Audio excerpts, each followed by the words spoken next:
Hola a todos, en esta ocasión vamos a estudiar los ángulos opuestos por el vértice. Los ángulos opuestos por el vértice son aquellos en los cuales los lados de uno son semirrectas contrarias a los lados del otro. En otras palabras, se ubican de manera como si estuvieran frente a un espejo. En este ejemplo podemos observar que los dos ángulos de color rojo son opuestos por el vértice y serán iguales entre sí, al igual que lo son los dos ángulos de color verde. Son opuestos por el vértice y por lo tanto su medida será la misma. Es una propiedad sencilla pero de gran utilidad en las matemáticas.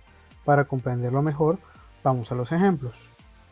En el ejemplo 1 debemos calcular la medida de los ángulos C y D a partir de los ángulos que ya conocemos.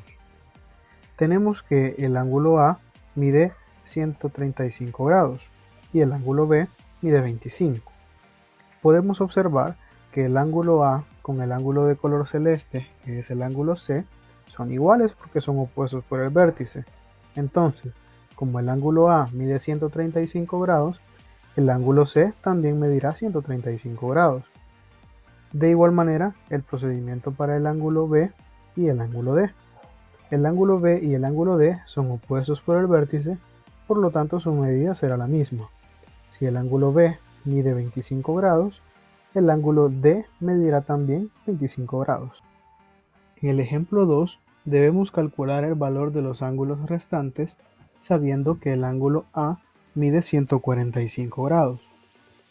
Observemos que el ángulo A con el ángulo B, que está de color azul, forman un semicírculo. Por lo tanto, la suma de ambos es 180 grados. Y si el ángulo A mide 145 grados, al hacer un proceso de despeje, obtenemos que el ángulo B mide 35 grados. Ahora que ya conocemos los dos ángulos, podemos conocer los otros dos mediante la propiedad de los ángulos opuestos por el vértice. Entonces, si el ángulo A es opuesto con el ángulo C, que está de color celeste, la medida del ángulo C, al igual que la del ángulo A, será 145 grados. De igual forma sucede con el ángulo B y el ángulo D, los ángulos de color azul y anaranjado. Como el ángulo B mide 35 grados, la medida del ángulo D también será de 35 grados. Y estos han sido los ejemplos del tema ángulos opuestos por el vértice. Ahora es tu turno de trabajar los ejercicios propuestos en tu libro Esmate o en tu guía de trabajo. Cuídense mucho y hasta el próximo video.